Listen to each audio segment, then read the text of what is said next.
Water non stop గా పడడం వల్ల రాళ్ళ షేప్స్ ఎలా మారుతున్నాయో ఇక్కడ క్లియర్ గా మీరు చూడొచ్చు. Welcome to my one more vlog. మీరు ఎప్పుడు అరకు వెళ్ళినా సరే ఈ వీడియో పనికి వస్తుంది, సేవ్ చేసుకోండి. 2 days లో అరకులో మొత్తం విజిట్ చేయాల్సిన ప్లేసెస్ అవి ఎలా ఉన్నాయి, వర్తా కదా, మా ఎక్స్పీరియన్స్, బెస్ట్ ఫుడ్, రూమ్స్ గురించి అసలు ఎలా వెళ్ళాం అదంతా ఈ వీడియోలో చెప్తాను. మీ ఫ్రెండ్స్ కూడా షేర్ చేయండి. మేమైతే 5 మొత్తం స్కూల్ ఫ్రెండ్స్ చాలా రోజులకి అరకు ప్లాన్ చేసుకున్నాం. మా ఫ్రెండ్ కార్లో మార్నింగ్ 7 AM కి మా ఫ్రెండ్ ఊరైన పద్మనాభంలో అందరం కామన్ గా మీట్ అయ్యాం. అనంత పద్మనాభ స్వామి వారి దర్శనం చేసుకుని టిఫిన్ చేసేసి ఇక అరకు వెళ్లే దారిలోనే ఫస్ట్ తాటిపూడి రిజర్వాయర్కి వెళ్ళి అక్కడ స్పీడ్ బోట్ లో బోటింగ్ చేసాం. స్పీడ్ బోట్ రైడ్ వచ్చేసి 10 minutes ఉంటుంది. పర్ హెడ్ 250 రూపీస్ ఛార్జ్ చేస్తారు. ఇక్కడ చూపిస్తుంది వేరే రైడ్స్ అండ్ మిగతా ప్రైజెస్. మీ చాయిస్ ఇది, మీకు ఏది కావాలో డిసైడ్ అవ్వండి. నాకైతే ఫుల్ వర్త్ అనిపించింది ఈ బోట్ రైడ్. ఈ స్పీడ్ బోట్ కోసం చాలా పెద్ద పెద్ద ప్రదేశాలకు వెళ్తారు, అలాంటి ఈ రిజర్వాయర్ లోనే ఆప్షన్ ఇచ్చారు. సో అలా ఒక లుక్ వేసి డ్యామ్ మొత్తం మళ్ళీ అరకు ఘాటిలో అరకు స్టార్ట్ అయిపోయాం.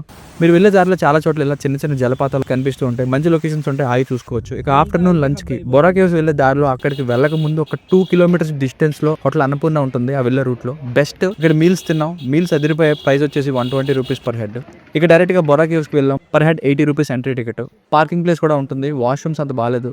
అలా మొత్తం వ్యూ అంతా చూసాం. ఇంకా లోపల కూడా ఎండింగ్ వరకు వెళ్ళి మళ్ళీ వచ్చేసాం. వాటర్ నాన్ స్టాప్ గా పడడం వల్ల రాళ్ళ షేప్స్ ఎలా మారుతున్నాయో ఇక్కడ క్లియర్ గా మీరు చూడొచ్చు. బొర్రా గుహలు 1-2 సార్లు వేసి పర్లేదు, ఎందుకంటే యూనిక్ కేవ్స్ కాబట్టి. కానీ మళ్ళీ చూడడానికి ఇక్కడ ఏం ఉండదు. వాష్రూమ్స్ ఇక్కడ బాగోవు. ఇక అరకు వెళ్ళేవారు మోస్ట్ కామన్ గా విజిట్ చేసే ప్లేస్ బొర్రా గుహలు.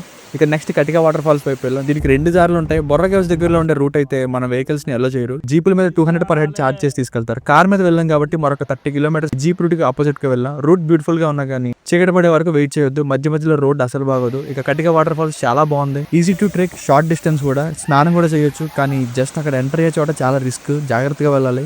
ఎక్కువ క్రౌడ్ కూడా పైన పట్టే ప్లేస్ ఉంటుంది. So plan accordingly. ఇక నైట్ స్టేకి రూమ్స్ అయితే వీకెండ్ కాబట్టి 99% ఫుల్ అరకులో. ఆ 1% కాస్త మా ఫ్రెండ్స్ కొంచెం కష్టపడితే ఒక చోట దొరికింది ఒక రూమ్. ఎక్స్ట్రా మ్యాట్రెస్ ఇచ్చి 5 members కి 1700 ఛార్జ్ చేశారు. బడ్జెట్ ఫ్రెండ్లీగానే వచ్చింది. ఎస్పెషల్లీ మీరు వీకెండ్స్ లో వచ్చేటట్లయితే ముందుగానే అడ్వాన్స్ గా బుక్ చేసుకోండి. వీడియో లెంత్ పెరిగిపోతుంది. నేను సెకండ్ వీడియో స్ప్లిట్ చేశాను. అందులో మొత్తం ఇంకా మిగతా లొకేషన్స్ అన్ని ఉంటాయి, అది కూడా చూసేయండి. మీకు కనుక ఈ వీడియో నచ్చినట్లయితే మరింత ఇలాంటి కంటెంట్ కోసం ఫాలో చేయండి. Thank you.